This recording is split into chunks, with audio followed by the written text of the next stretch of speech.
Our final panel today brings us to the central question of governance and the way in which public policy decisions are made. Our two speakers will look ahead and deliberate on how our political system could evolve in the next 50 years. Our speakers are Education Minister for Higher Education and Skills, Ong Ye Kung, and the Executive Chairman of Banyan Tree Holdings Limited, Mr. Ho Kwon Ping.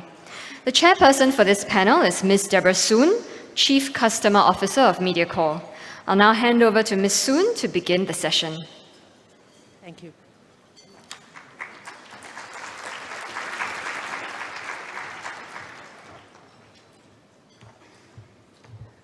Good afternoon, ladies and gentlemen. Welcome all of you again. Some of you are IPS Perspective regulars, and so you would have heard my introduction last year at the debate session, where I introduced the speakers by talking about how I first encountered them and my experience and what I thought or where we'd got to in our relationships. So last year I had the pleasure and privilege also to introduce Mr. Ho Kwon Ping, who was chairman of Mediacorp. So this year I have to do something different with him. And you all know, he's looking a little bit apprehensive now.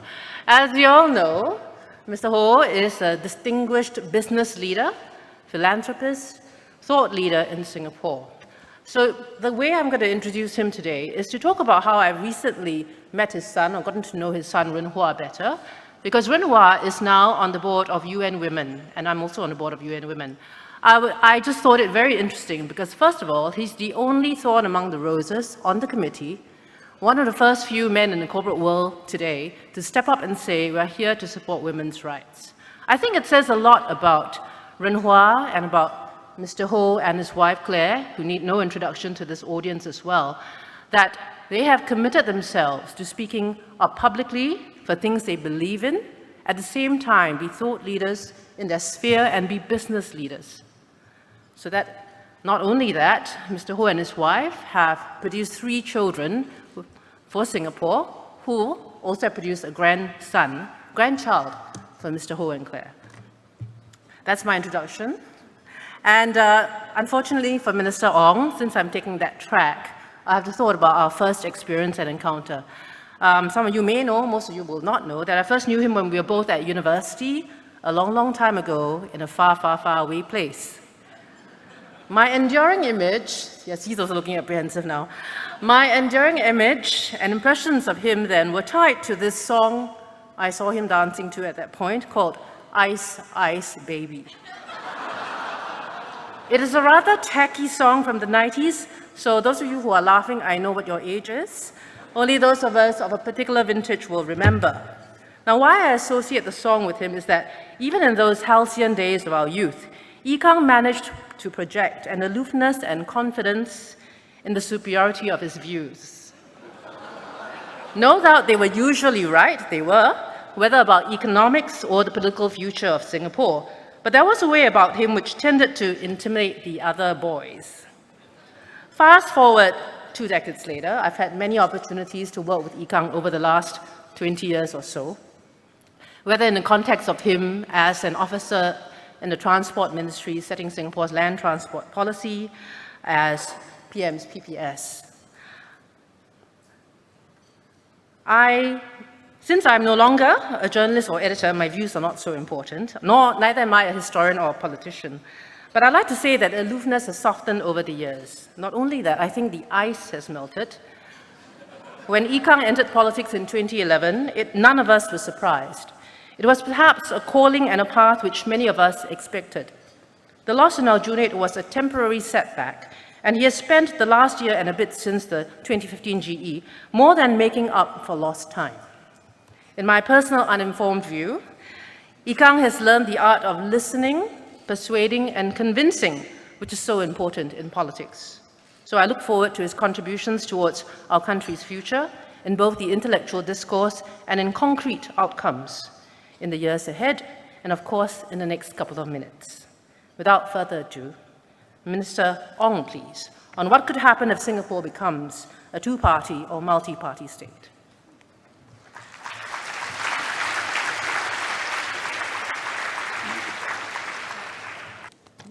Mr. Janadas Devan, Director of IPS, Mr. Ho Kwon Ping, my fellow panelists, Ms. Debra soon, moderator, and I shall not share my first impression of her.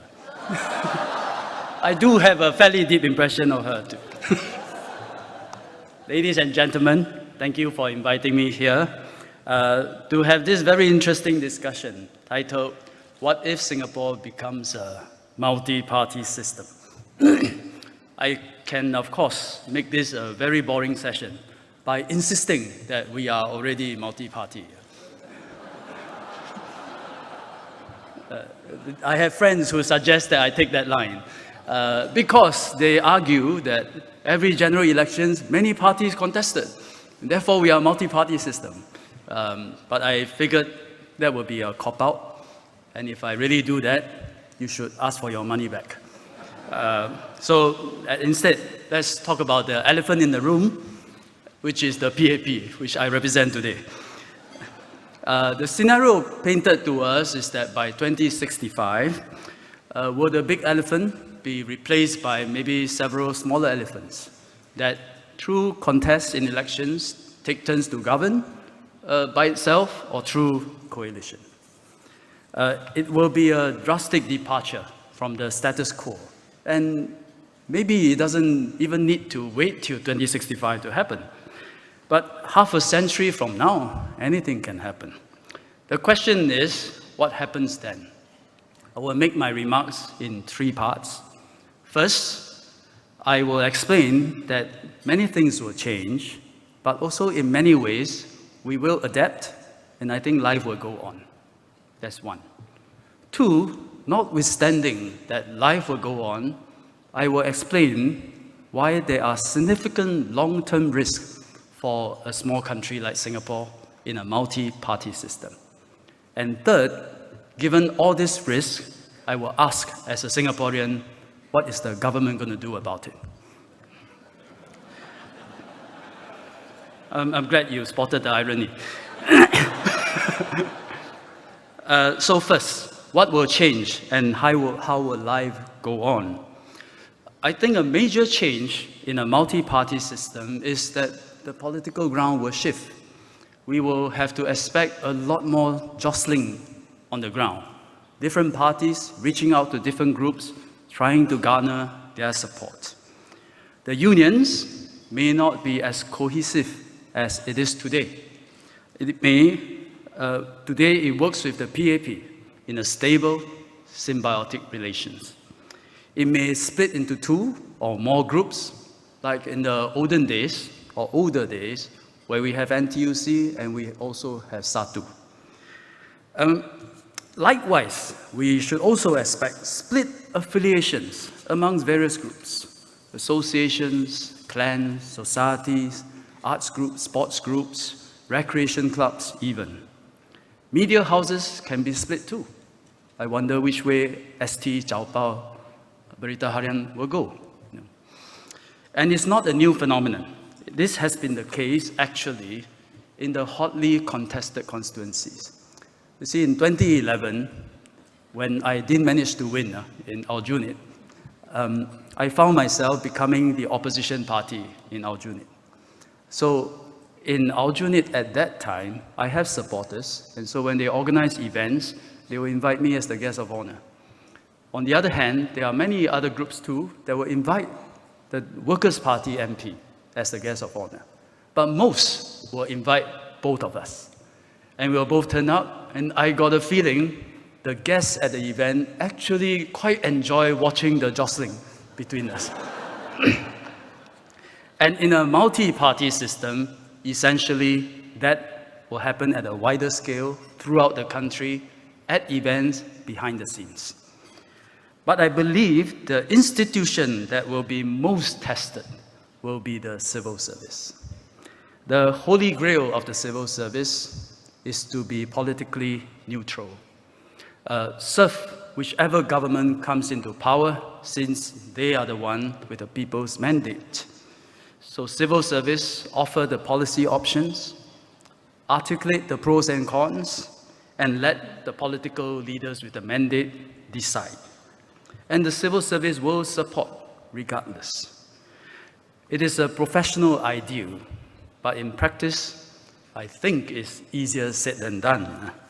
Because you can work on one set of policies for 5 years. Then someone new comes along and say, let's redo everything or undo everything.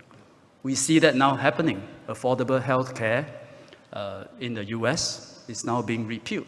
TPP put to a stop. So civil servants are humans too. When that happens, and if it happens at a frequent rate, it can be frustrating and it can be very demoralizing. So it is useful to see how other countries deal with it.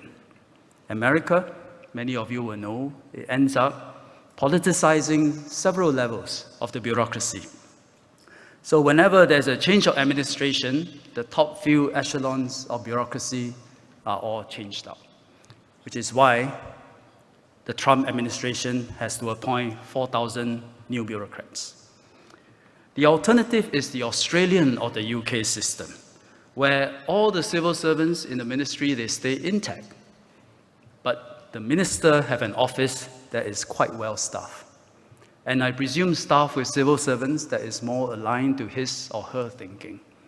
So in Australia, when I visited, I had a strong impression, which is that the ministers spend more time with his staffers in parliament, as opposed to spending time with civil servants in the ministries, because the political contest is in parliament.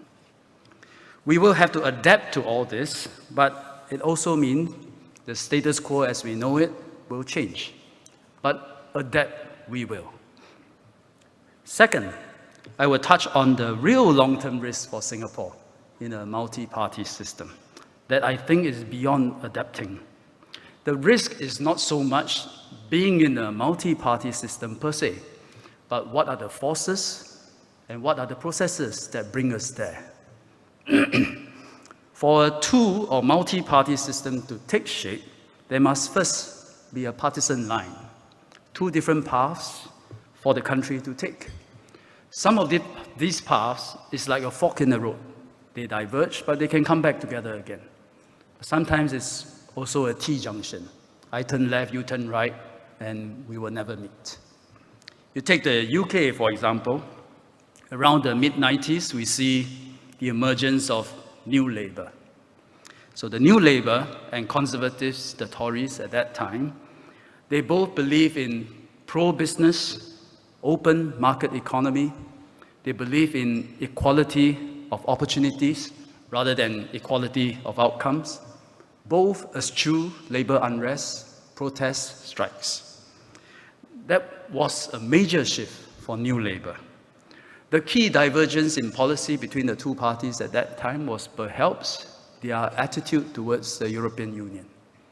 And that position and that difference has now enlarged into those that believe in Brexit and those that believe in Remain. And that difference today has split the UK society based on rural versus urban residents, based on more or less educated residents, based on young and old. In the US, the key historical difference between Democrats and Republicans was slavery. Slavery is now no more. The situation has evolved. And so the two parties hold distinct views on the size of government, on taxation, control of guns, abortion. Different values. But in the recent presidential elections, those positions have widened, pitting nationalism against globalization, whites versus other races. It was a bitter, divisive election that both candidates openly acknowledged. Political parties are essential in representing the diverse views of the people they represent, and elections are necessary and peaceful discourse in finding compromise, finding a common path forward. And this is the essence of democracy. But the same essence can also take a nasty twist, sowing discord, dividing society. But that's why Winston Churchill said, democracy is the worst form of government, other than all the other forms of government that has been tried before. 50 years from now, if we have a multi-party system, what will define the key political difference between parties? What is the partisan line? If it's really about social assistance, the degree that we fund social assistance or fund healthcare, I think is something we can manage, and the pendulum will swing over time. But what if it's something a bit more sinister, or a lot more sinister? Dividing down race, language, and religion. And we know that politics and race, language, religion is a toxic mix. If we moved into that position, we will be broken as a country and as a society. Another major risk is whether a multi-party system will slow down our decision-making and our nimbleness in navigating an ever-changing world and environment. If we have imagine if we have a multi-party system back in 1965, will we have come so far so quickly? Back then, we could move to attract FDI, foreign direct investment from MNCs, when the politically correct thing is not to do so in a post-colonial era. In the turn of the century, in the 2000s, we sought omnidirectional free trade agreements with many like-minded partners, when many countries actually just pledged allegiance to the multilateral system of the WTO. And today, we need to embrace digital technology, even though it can be uncomfortable and disruptive. So if we envisage a future of tough challenges, challenging demographic trends, shifting political or geopolitical landscape, more intense competition internationally, rising sea levels, unity, common purpose, and the ability to move faster than others will be a central advantage Singapore has. While other countries may be slow but big, or small but fast, will we end up having the worst of both worlds, small and slow? The current system has worked well for the majority of Singapore and Singaporeans. It still gets my vote as the best system for Singapore. So, thirdly, given all these risks, what can the government do about it? To answer this question, let me rewind back to 2011, when I was first introduced as a PAP candidate. I was then asked by a journalist, what do I think of a single-party system? I said that, and I still believe in that, is that our equilibrium as a small country may well be a single-party system. The party may be PAP today, but it may be some other party down the road, so long as it is the most capable party to serve Singaporeans. Because the reason is geographic. For Singapore, between Changi and between Jurong, I think voters can think differently. They may have different views, but the views cannot diverge as large as, say, between New York City and Alaska, or between Jakarta and the eastern and westernmost places in the Indonesian archipelago. In those countries where they're so huge, geography separate people with different point of views, different outlook in life, different priorities, and then different political affinities, which then lends itself to multi-party politics. The single party in the case of Singapore, therefore, is not a prescription, but I think a likely outcome as a result of choice and of free and fair elections. It is not different from Massachusetts being dominated by Democrats, not different from Scotland being dominated by Labour and until recently, SNP. Smallness and concentration often do come together. So the answer to this question is regarding what are we going to do about it, is to make sure that the current system continues to work for Singaporeans. To do so, we must understand what factors make it work so far. Complacency, elitism, corruption, I think they are not inevitable outcomes for single-party rule.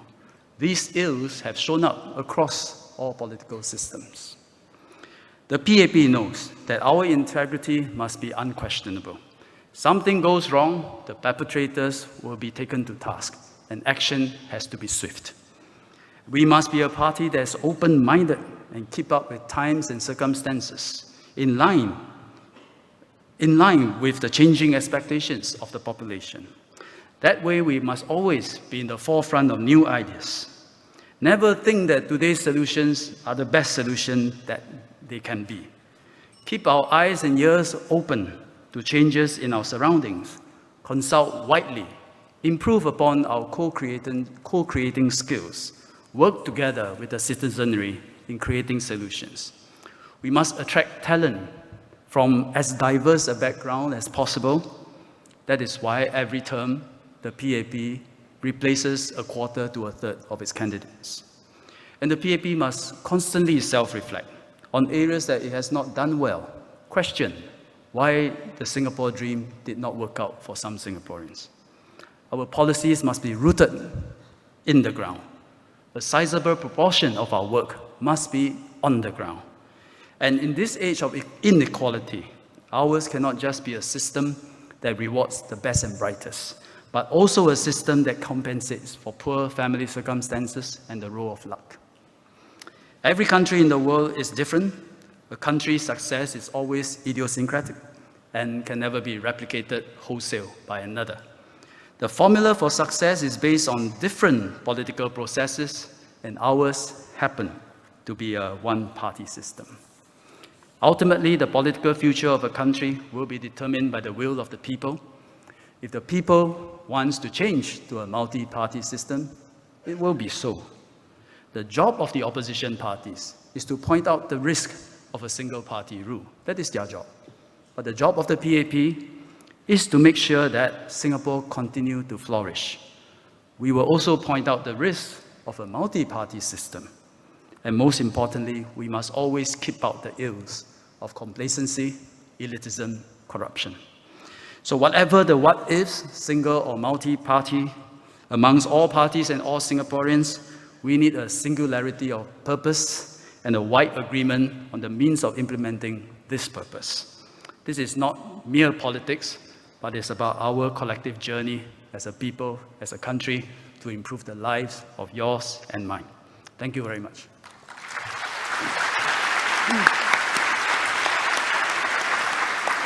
Thank you very much, Minister Ong. Now it's my pleasure to invite Mr. Ho Kwon Ping to address us.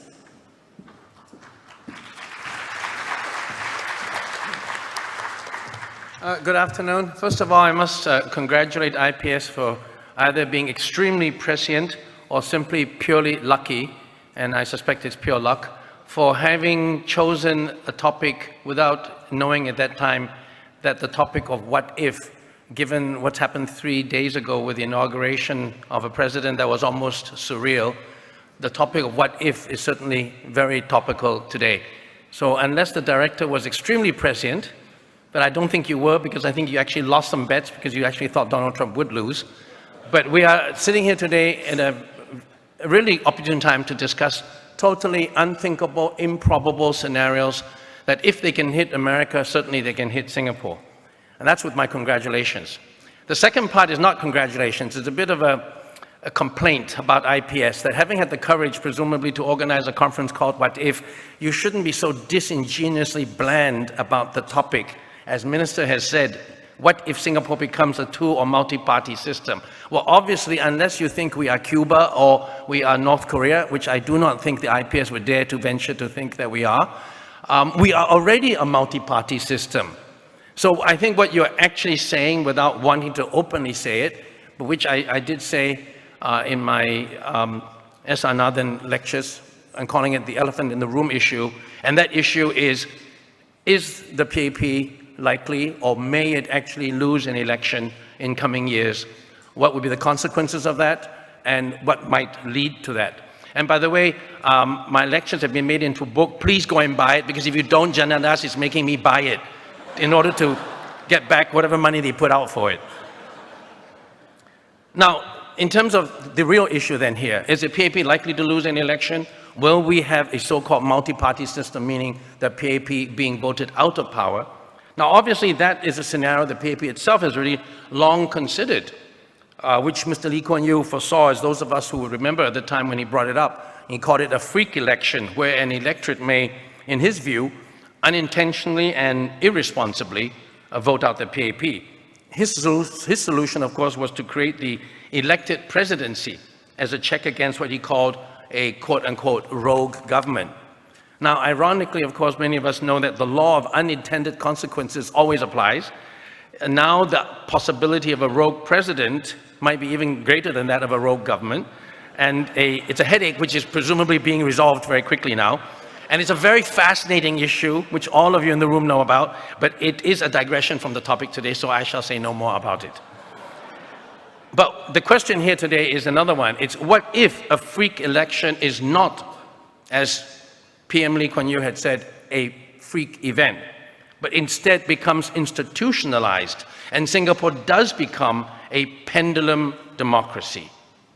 And by that I mean the difference between us as a multi-party system and most other liberal democracies is that they have a pendulum democratic system. A pendulum system of two major and many minor parties, but two major parties who alternate in power between one and the other. And that pendulum provides the steady, sustainable, almost dynamic political equilibrium for a country for a very long period of time. So that has been generally the model of most liberal democracies, to institute a pendulum democracy.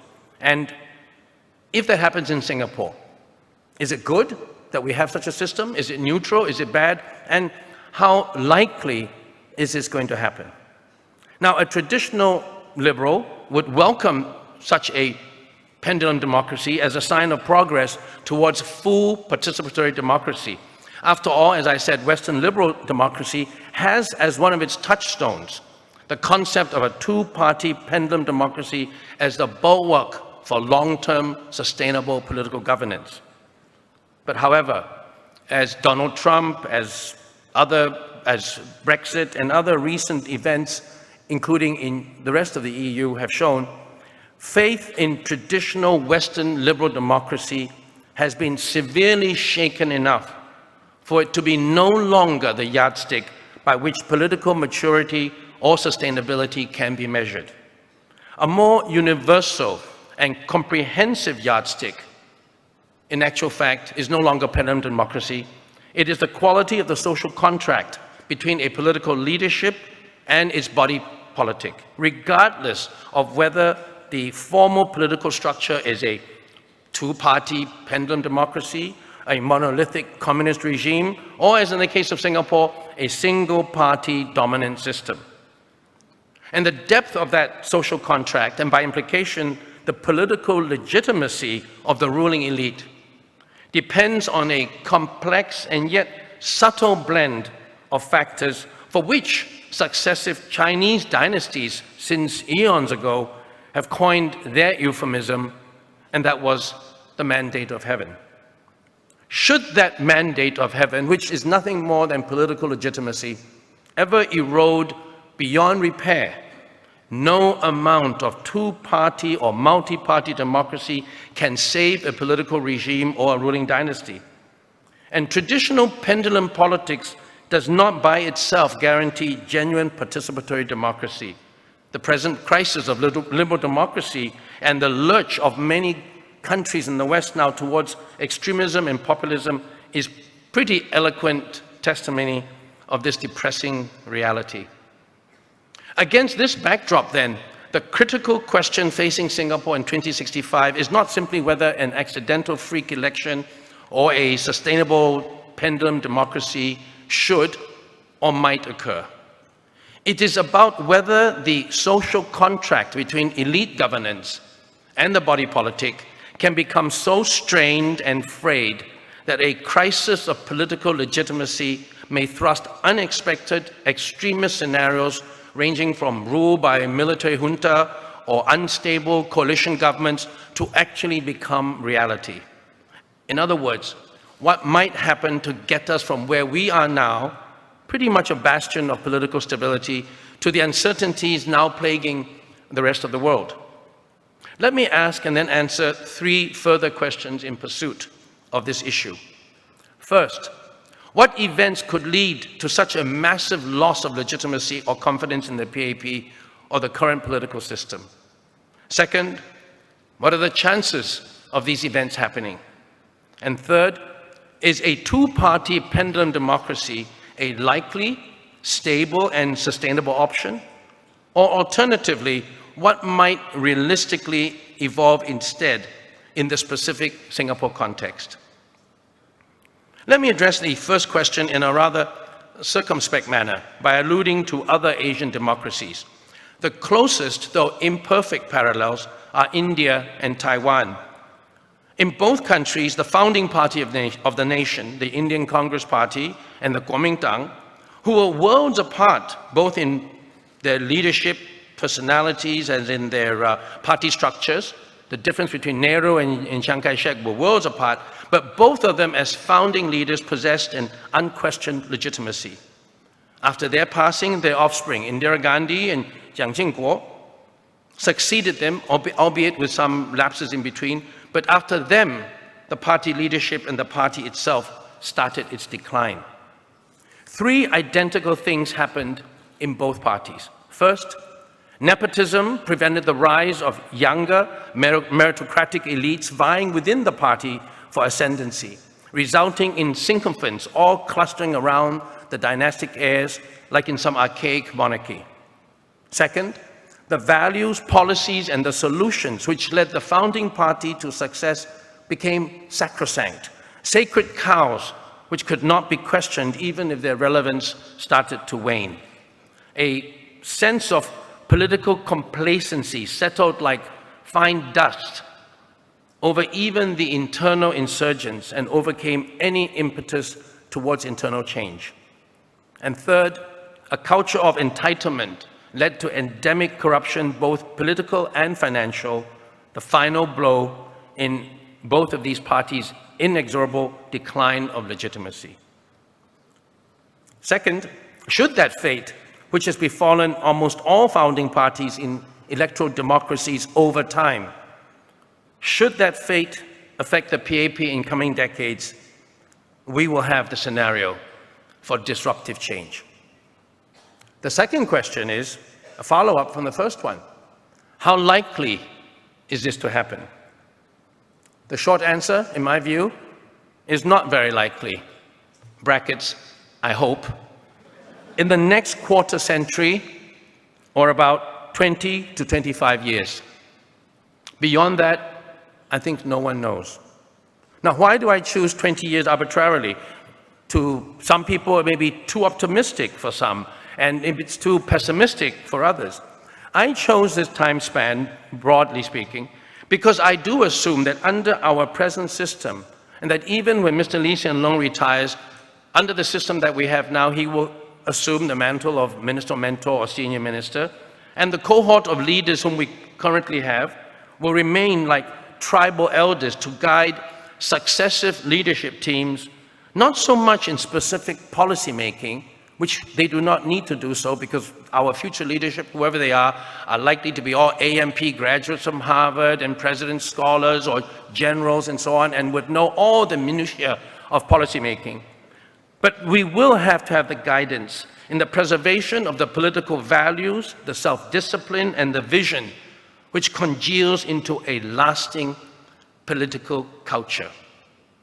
History has shown time and again that the values of a founding political culture can usually be transmitted with vigor down 3 to 4 political generations. Beyond that, complacency and entitlement usually overwhelm the messianic urgency and the self-discipline found in pioneer values. One can only hope that future PAP leaders, after the current leadership has passed from the scene, can learn from history. And in that sense, they will have a few definite advantages, not least that being, as a young nation, a new political culture of anti-corruption, meritocracy, multiculturalism, did not have to battle the centuries of deep divisions which afflicted, say, for example, Indian civilization when Nehru came to power. But at the same time, as Sri Lanka's civil war has shown, a relatively short period of self-serving political opportunism and populism can spiral out of control very rapidly. And who is to say, from what we've already seen, with a descent into opportunism in even mature and developed European and American societies, that our future leaders will be so self-disciplined as to eschew even a shred of self-interest, especially if their popularity starts to wane. As for nepotism, there are no current signs of this happening with the Lee dynasty clinging to power or promoting only its relatives. As for corruption, anti-corruption has now become, thankfully, not just a government policy, which it was in the early years of Singapore, but it has become a fundamental value of our people entirely. As for sticking to sacred cows, I think our government has also shown that sacrosanct policies can be questioned and can be overturned if they're no longer relevant. And so I remain, to use that cliched phrase, cautiously optimistic. But that is to some extent whistling in the dark. When I was a student in Taiwan in the late 1960s, one could not possibly have imagined the decline of the KMT and its future electoral loss, or the rise of the radical DPP within just a few decades. But it did happen. And who is to say it cannot happen here? Now, the third and possibly most intriguing question is whether the scenario leading towards pendulum democracy in Singapore is in fact the most desirable and likely long-term outcome. And if not, what are possible alternatives? Here we have a conundrum. History has generally shown that despite recent events in the West, that a pendulum democracy does offer a more sustainable, dynamic equilibrium than a single-party dominant system, which has no competition and falls generally into complacent entitlement. On the other hand, to move from the generally well-governed stability of our current single-party dominant system to a pendulum democracy implies that a massive loss of legitimacy by the ruling party has to first occur. That is certainly not desirable, and of course, currently not even likely, given the current robustness of the PAP and the weakness of the opposition parties. The danger of a single-party dominant system is political ossification over time, as a sense of entitlement encourages the nepotism, the complacency, and the corruption, which inevitably did lead to the demise and eventual re-emergence, of course, of even the most idealistic founding parties in so many places around the world. Therefore, one viable alternative is possibly to institutionalize policy competition and to deepen internal democracy within the PAP, beyond just secret elections to a central committee or Politburo. Now, several very different Asian political parties, from Japan to China to Vietnam, they already have intra-party competition through competing internal factions or cabals being endorsed by tribal leaders and so on. And it does produce a reasonably successful succession process where competition allows the most capable and the broadly competent leadership to emerge. But because this is generally informal, it's subject to backroom intrigues, horse trading to the benefit of influential kingmakers, and most of all, it is only successful as a competition for individual leaderships, and it is not a competition for ideas within a party. An attempt to institutionalize a transparent internal competition process, not just for leadership roles, but between party caucuses, which represent different philosophical or policy tendencies, may in fact be an innovative and sustainable way to combat complacency in long-ruling founding parties. By itself, however, internal party competition cannot assure that a political elite will remain relevant to the needs of a changing population. On the contrary, civil society must be further empowered as a partner to strengthen the social contract and also as a check against inept or corrupt governance. And this involves nourishing civil society players with that lifeblood of robust discussion, freely available and largely unrestricted information. This is one of the things I had advocated in the IPS Northern lectures, and thankfully it is happening. Information access is becoming easier and easier. And the notion that the less information to the public equates to the less the public can criticize, of course it's a natural universal bureaucratic impulse. It's slowly giving way to the realization that wide and deep access to information is a key measure of genuine participatory democracy. Access to information enables the public to robustly debate and articulate ground-up responses to the pressing issues of today. An information-rich society is all the more important since we've already seen how in the US elections, social media can easily distort facts and even manufacture disinformation. Our government was present enough to warn about the inherent flaws and the anti-democratic impulses of unfettered social media. But the preservation of any social contract that's beginning to fray cannot be achieved by instinctive knee-jerk clampdown on social media, even if it were possible in the digital age.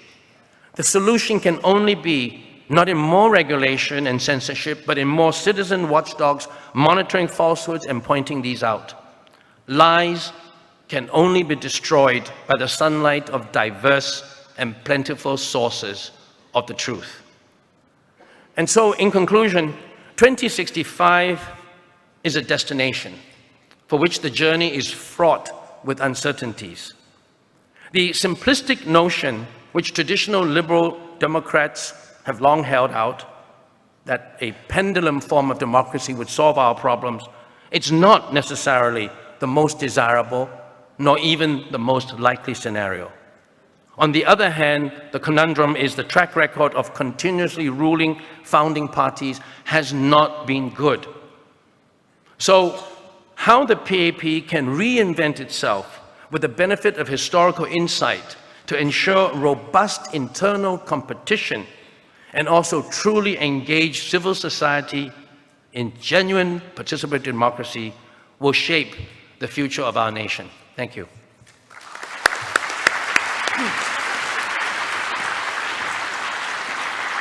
Thank you very much, Mr. Ho. Before I open the floor to questions, I'm going to ask both of you a question related to what you've just been speaking about. And you talked about robust internal competition within the party, within the ruling party, the PAP. What if the party fails to attract good people or sufficient good people to join them and to take up the mantle of entering politics in Singapore? The PM took 2 elections to build the core of the 4th generation team. And we are maybe famous 5, not super 7, which were the terms that we used to use in the past when there was a leadership succession change. The challenge is also that this team will have less time to get up to speed for 2020 when the PM has said he wants to hand over. What if the party fails to attract in the future more good people to join the party? Both of you, yes. I would have to say that I respectfully do not agree with the notion that a country of our size, small though we are, and there are many other countries in the world smaller than us, I disagree that there's such a paucity of leadership that would not rise to the occasion. We do have a unique system of leadership selection in Singapore today, which is very unique. It is not one where there is much, how should I put it politely? Let me just put it very simply. I do not believe in the 747 theory of governance. Those of you who may be old enough as me may remember the 747 theory of governance. And this was when Mr. Lee Kuan Yew said at one time that if Singapore's leadership were all put into a 747 and it crashed, we would be forever gone. I think there is leadership in Singapore. There are many potential leaders out there. And I think part of the change that does have to happen within the PAP is more robust competition so that people can rise from below into leadership positions, rather than only a totally top-down selection process. That has to change. But I do not believe that Singapore lacks leadership. I believe it is out there. There are countries smaller than we are in population who have undergone huge crises. Leadership just comes out when crises occur. Kang, please. Like Gong Ping, I do hope that Singapore haven't gone so far. We have moved away from a 747 analogy. that out there among Singaporeans, with much better education, a lot more exposure and opportunities, we have a lot of talent out there in Singapore, outside Singapore, who has the capability, the integrity to be leaders, to be government leaders. The challenge, therefore, for the PAP is how can we be as pluralistic a party as possible, a party of all colors, take in everyone with different views, and then you can have a PAP today that is there are many PAPs in a way. You have the PAP of PM Lee Hsien Loong. You can also have a PAP of DPM Daman. You can have a PAP of Louis Ng, of Dennis Phua, of Patrick Tay, or Halimah Yacob. Everyone with a different bent, different objectives they want to achieve. And it must be broad enough a party to take in all of them. Inevitably, like what Kwon Ping said, this will lead to internal competition, which I think will be a good thing. Today, I think it exists. There are diverse views, but the public don't see them. But perhaps, as part of our mastery of governance, this is something we ought to formalize over time. So, in fact, I think what Kwon Ping raised, he never failed to come up with very interesting suggestions. And I think definitely it has to be carefully considered. Yeah. So perhaps, since there's no lack of talent and there's an agreement here, the question should be, why is it at every election the party struggles to fill leadership positions? So I'll open the floor to questions after this. But if I may just offer a short answer. The short answer is, we ask, they say no. And then, why?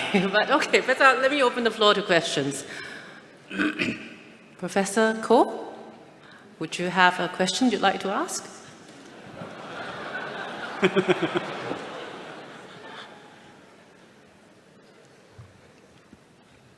I'm being volunteered. but I'm very happy to ask the first pair of questions.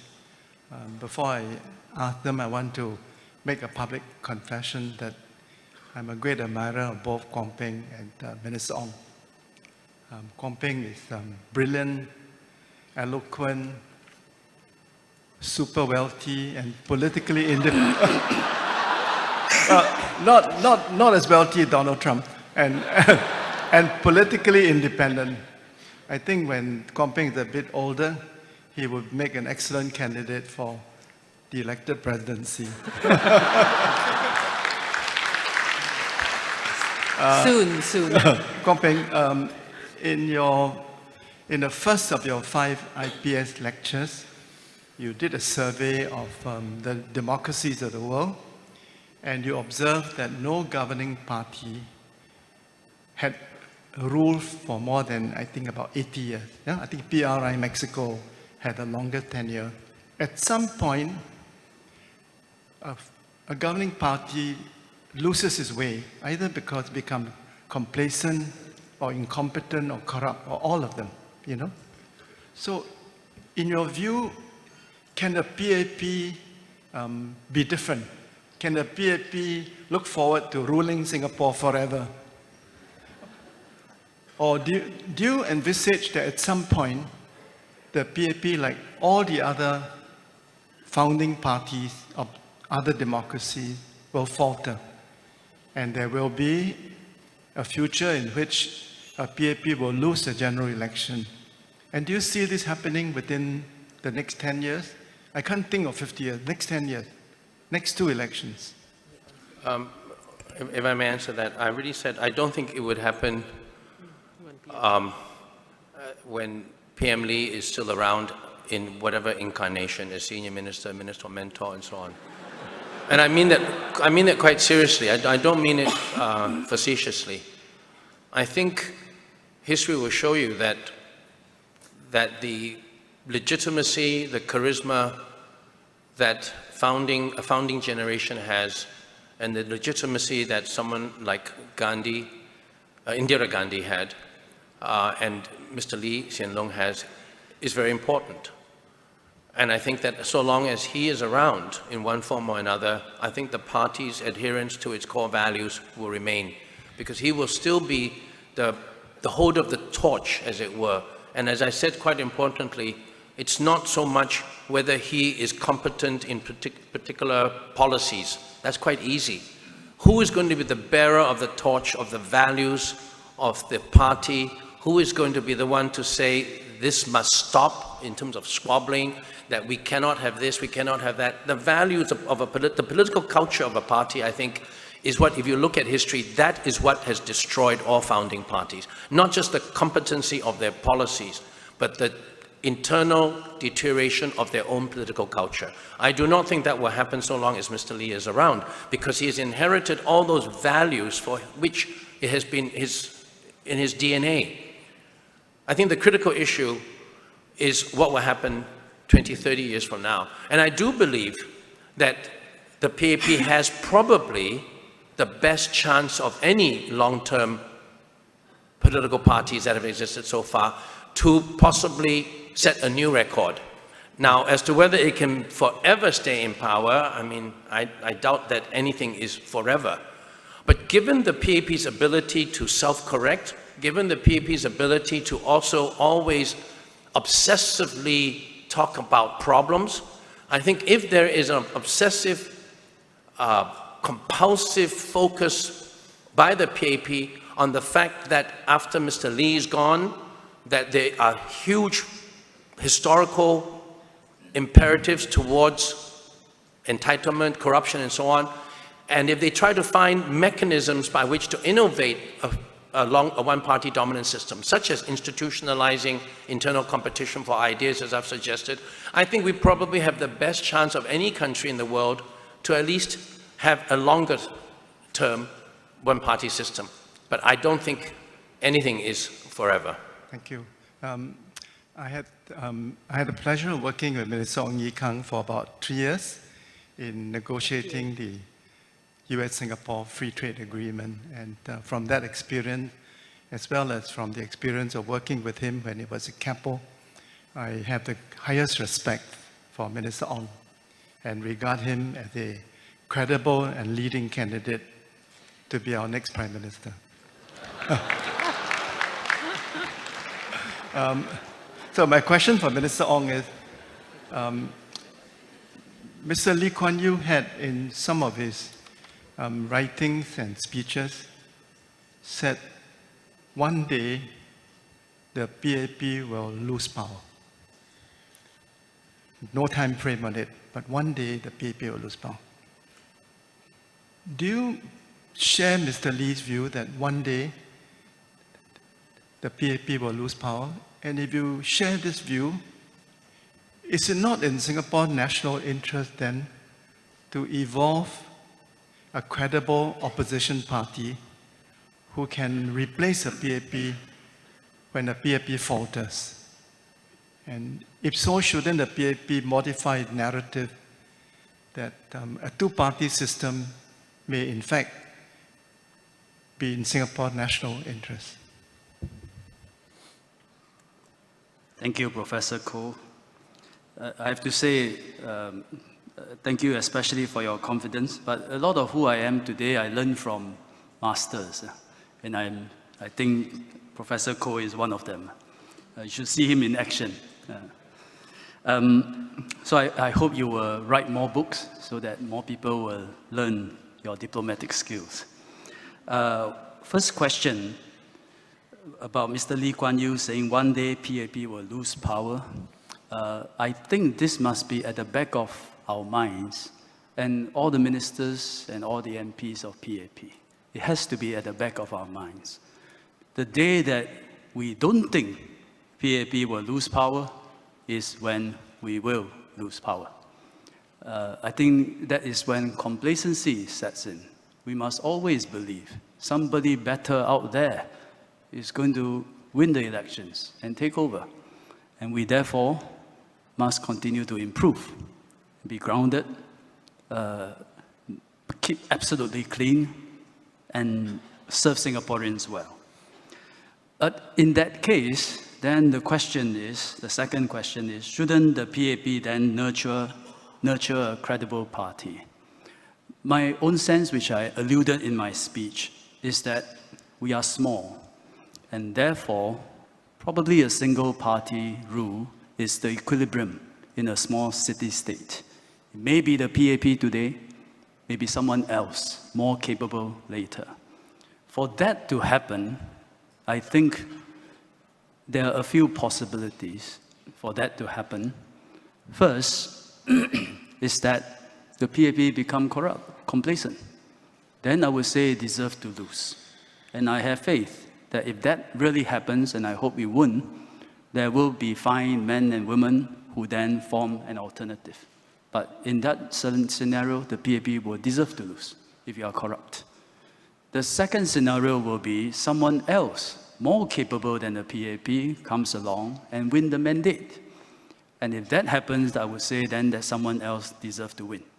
So I would say there is robustness in the system, so long as we continue to identify good talent and try to engage them, sensitize them to politics, to governance, make sure good talent take an interest in the Singapore society, rope them in as much as possible. I think that is what gives the resilience to our system. It's the individuals that give resilience to our system, not whether it's 2-party, 3 parties, and what is the structure of our political landscape. Yes, I was just going to ask Mr. to respond to your point about, but perhaps you want to go first and I'll ask him. I was simply going to say that I think in terms of what I would like to probably see as the most desirable scenario is a system whereby we have this robust internal institutionalized competition within the PAP, and that when then either remains sustainable because the PAP through this internal competition is robust, or failing which the PAP splits into two because of the creation of two very coherent or more trends of thinking within the PAP. So if we had such a system, we have flexibility. If the PAP can contain the different tendencies of thinking within itself, it will go on as a one-party dominant system for a long time. If it doesn't, at least we then have the advantage of a breakup within a party of two different parties then, but two parties with leaders who have already probably had considerable time in governance and in thinking about the issues of governance. So to me, such a solution allows the flexibility for us to remain one-party dominant or to break into a two-party system. So let's pick up that point about the split within the PAP, which has been talked about before, and also on the other point, which Mr. Ho brought up, which is that as long as Prime Minister Lee Hsien Loong is around in the political landscape, he thinks there should be no problem of the PAP going corrupt and losing its values and losing its way. How would you respond to that? Because ostensibly, you would still be around, or we would still be around as the 4th-generation leader when PM leaves the political scene. Yeah, I wanted to respond to that. In his speech, Kwon Peng said he thinks it will be stable in the next 20 to 35 years, which means I'll be 68 to 84. Quite long. So I think it's beyond my retirement age. So I think... Which might get extended by then to 70. Yeah. Which is still beyond my age at 84. So I think what Kwon Peng said is right. When we have strong leaders like Mr. Lee Kuan Yew, and then second Prime Minister, Mr. Goh Chok Tong, and now PM Lee, they have the aura and the authority to hold the party together despite different views.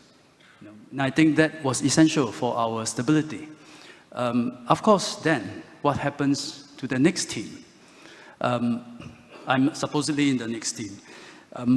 So I would say in the next few years is actually quite a severe test for the new team that is emerging, that we have to learn from our seniors. We have to have this, make sure that the tribal knowledge will be passed down from one generation to another and learn as much while they are around.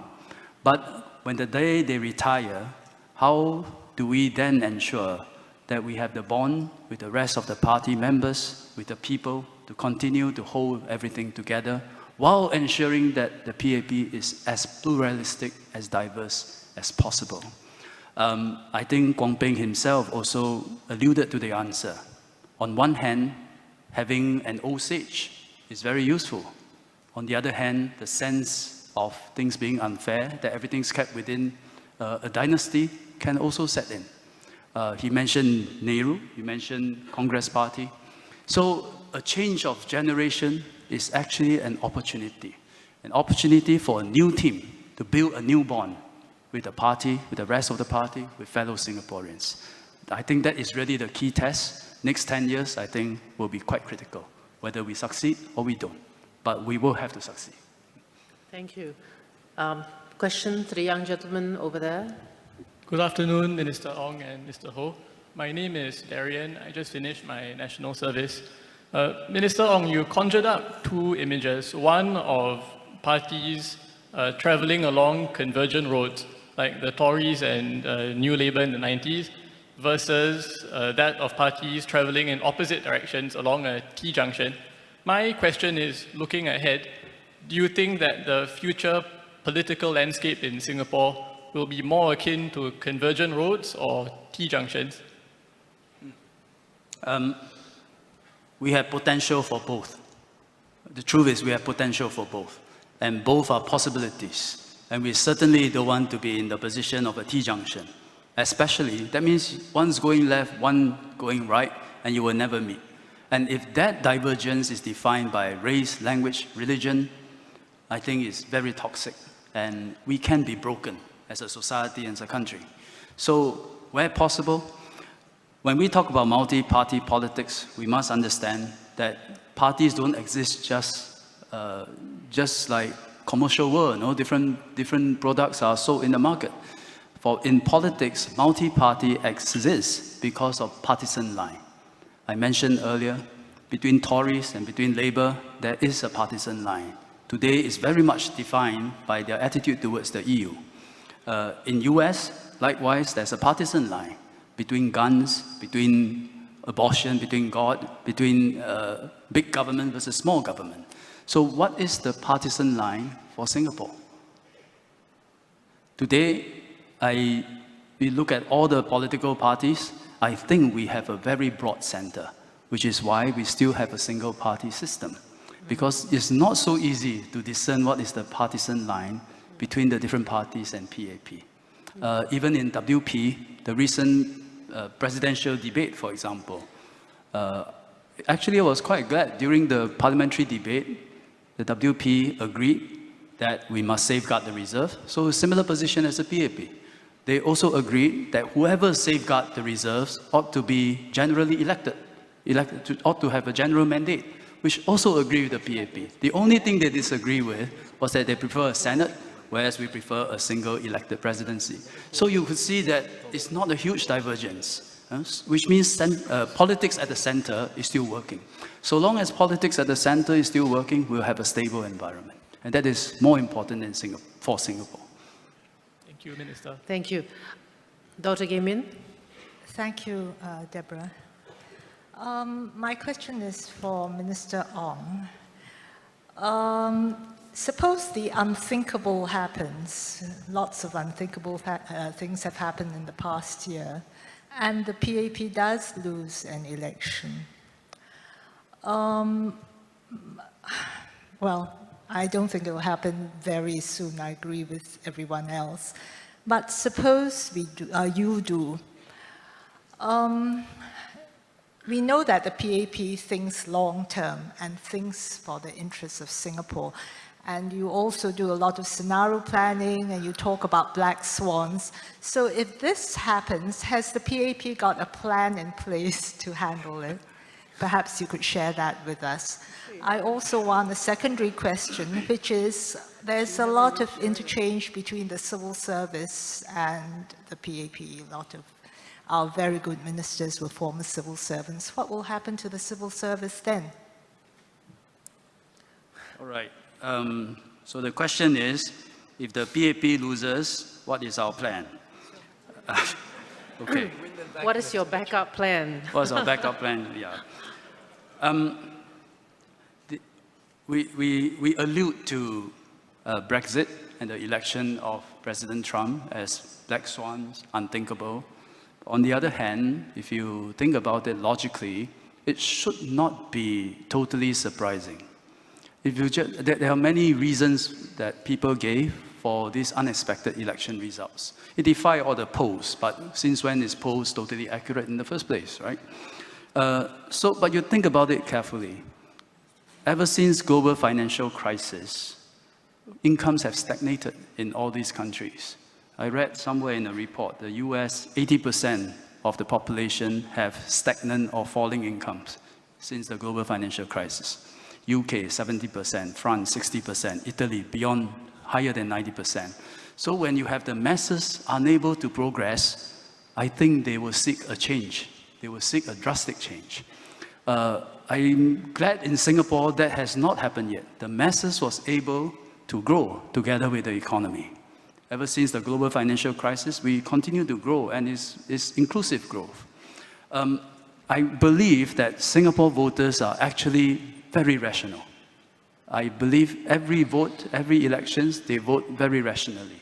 Even when they voted out the PAP in alternate GRC, I think that was a rational choice. I think there was a rational choice to inject competition into the system. Residents of alternate thought through it. I think this is our political culture today, and I think we go back to what we said earlier. So long as PAP continue to be pluralistic, bring in different people, have a diverse group of talent, stay clean, never be complacent, ground our policies in the community, in society, serve all Singaporeans, I think the logical choice will continue to be exercised. Mr. Ho, would you like to say something to that? Yeah, I just wanted to say that if you look at history, again, very often when a ruling political party loses an election, what happens is that the entire leadership, which generally is quite old, moribund, and intellectually feeble by then, and that's why they lost the election, would generally be driven from power internally. Then you would have young Turks within the party who would come. And that whole infusion of fresh blood would generally result in that previous ruling party that has lost its power very often coming back into power again. And that's happened countless times. Of course, there have been cases where the demise of a ruling political party has led to long-term irrelevance. But very often, a loss reinvigorates a ruling political party that has lost its way. And that's sometimes the not bad, not necessarily unfortunate consequence of an electoral loss. It allows a reform of the party from within. Yes, Gillian, please. Anybody else would like to stand at the mic and queue? Be great, yes. I know later on as well. Thank Or you, else Ms. I would think it's my fault and nobody wants to ask questions. Thank you, Ms. Soon. I wonder if I may draw the Minister out on this question. He talked about the pluralism that exists in the PAP, but also probably the lack of really distinct policy choices that would create differences between the PAP and any other party. So my question is, looking forward to the future, since we spent the day talking about policy choices, what are some of the hardest policy choices in which the PAP will have to have that internal competition? We talked about the very difficult geopolitical conditions that we face, a choice which we hope we don't have to make between the US and China, or strengthening maybe this area as a zone of neutrality so that we don't have to make such choices. Is this a question that animates our leaders today, or will they, the 20-somethings in PAP? Another question we posed ourselves is, what about the issues of race and religion? We know that we've come out, as you have referred to it, a very heated debate about how we can refine our elected presidency so that our racial minorities can feel they are represented in that office. What are some of the very difficult decisions that have to be made on these questions going forward that you feel, Minister, will animate the leaders of the PAP? Otherwise, you leave room for other parties to play. Thank you. Minister? Okay, question is for me, right? Yes. Yeah. What are the hard policy choices? As you were asking the question, I jotted down a few. I would say this will probably be very important issues next few years. First, shifting geopolitical landscape. US, China, what if their relations is not good? Are we forced to choose? No, that's a tough one. Creation of wealth versus distribution of wealth. Sometimes, often it's not the trade-off, but sometimes it can be framed as a trade-off. Globalization versus nationalism. Do you lock as President Xi has said, do you lock yourself in the dark room or you open up, as President Deng Xiaoping has said, let in the flies and the sunshine together? Singapore identity versus ethnic identities of all our different races. You know, how do you strike a balance between the two?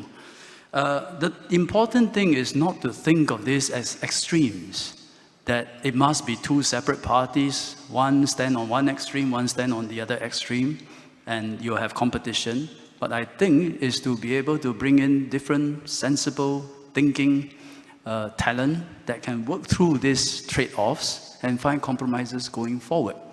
And I think that has always been the formula for us to find a way forward. It has always been about compromises, about finding win-win ways of moving forward, like creation versus distribution. If we don't create wealth, where do we get wealth to distribute? But on the other hand, you can't grow at all costs and ignore about income inequality. So always find a middle path. I think there are plenty of middle paths to choose.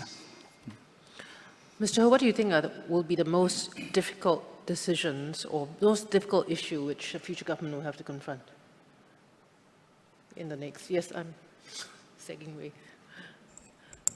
The most difficult questions the government is going to have to confront in the next... Clearly, I think we've got one of them right now. I think the Minister alluded to it. And in our foreign policy, if the animosity between the US and China increases, and we are caught in the middle, as we obviously are, and if we are made to be an example, if Singapore succumbs, it will be a great coup for China, for far more than our size. We are going to be a demonstration for China. And I think this is something that, as we all know, discussion about choices is actually occurring in all cocktail parties, private dinners, and so on. There is no such discussion openly. But this is something that's just simmering below the surface. And it could be probably the first major crisis for Singapore in the post-Lee Kuan Yew era. And I think it's going to be a very difficult path for our leadership to navigate through. Obviously, I think all of us, it's in all of our interest that we navigate through this well, but they will require, I assume there will be differences of policy within the PAP, as there are already differences of policies even among all Singaporeans. There's a limit to how much we can have open debate on this because it's so extremely sensitive, but it's going to be probably one of the first big tests for Singapore.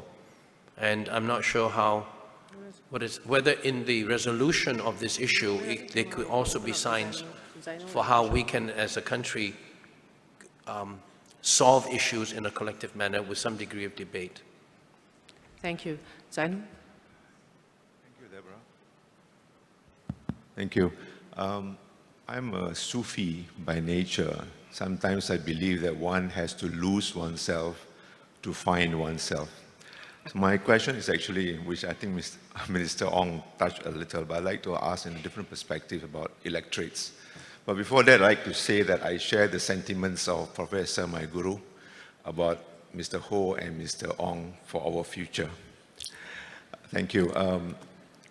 When the PAP lost 12% votes in 1984, Prime Minister Lee Kuan Yew then called all the editors and asked for feedback.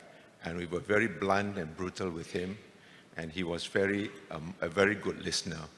And then the whole thing swung back.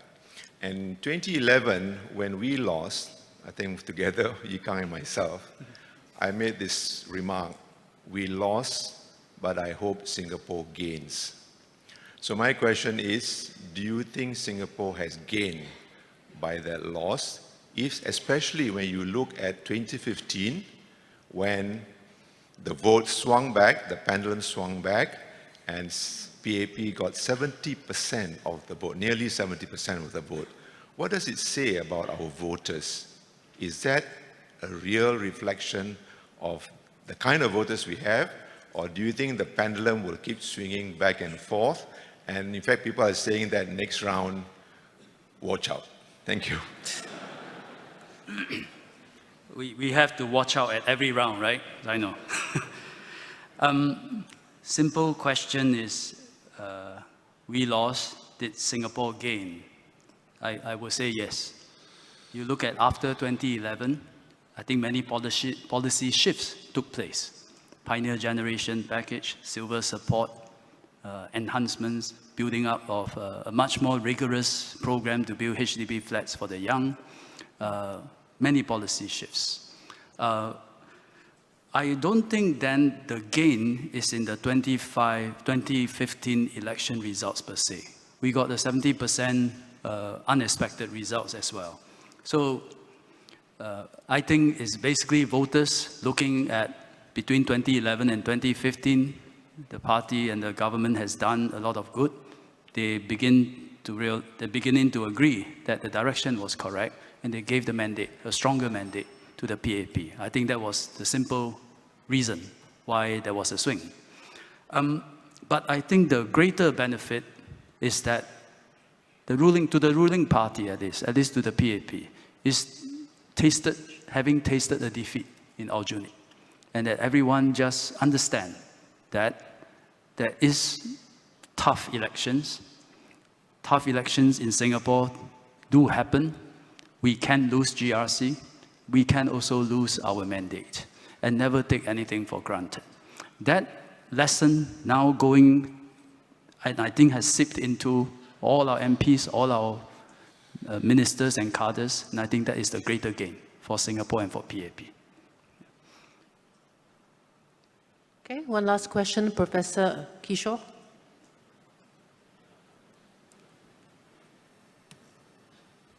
Thank you. Let me begin by saying, by the way, that this has been a truly fascinating discussion, and it actually reflects how far we have come in Singapore, because I think even 10 years ago, many of the subjects we're discussing openly could not have been discussed as openly as we're doing so today. It shows a degree of political progress in Singapore that I'm happy to note. At the same time, I must say that while we've been talking a lot about political parties, and I think it's important to focus on parties, I think something more equally important, more fundamental is political culture. And here, I think what's missing in the Singapore debate is that it's always either you have a PAP rule or you have the Anglo-Saxon alternative or USA or UK. But I just came back this morning from Switzerland, and I used to find Switzerland a very boring country. But I must say the boredom of their political system is such an asset, because it's guaranteed them 700 years of peace already. So is there something we can do to create a kind of a boring political culture in Singapore that ensures that doesn't matter which political parties come and go, at the end of the day, Singapore will remain stable? Who's that question for? Both of you, I guess. I think for both of you. Yes. Mr. Ho, would you like to go first? And then we let Minister. Kishore, don't you think we are as boring as Switzerland today in our political culture? And thankfully, we don't have direct referendums for everything. I think your question was half facetious, so I can only reply half facetiously that I think maybe we should start a new index. We've really won everything in the world in terms of competitiveness, in terms of best city, cleanest city. We could maybe start an index and rank #1, or always just compete with Switzerland and ourselves for most boring political culture. That can be another feather in our cap. I think be very careful of index. They never really measure what truly matters, often. I lived in Switzerland for a year, And I thought it's quite exciting. Every few weeks you have a referendum. You get enough signature, you trigger a referendum.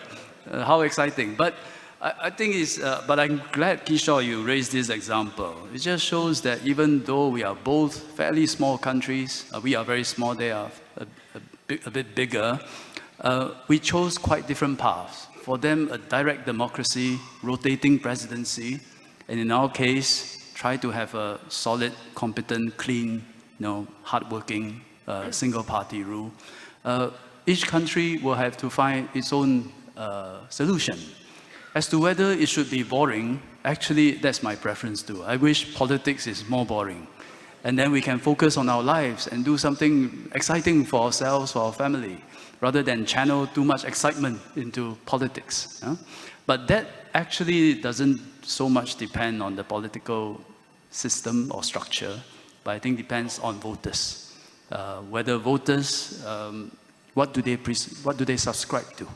If voters feel that all-out competition, intense competition, taking extreme positions is what they want to see Singapore, and I think voters will choose ultimately through general elections and move Singapore towards that direction.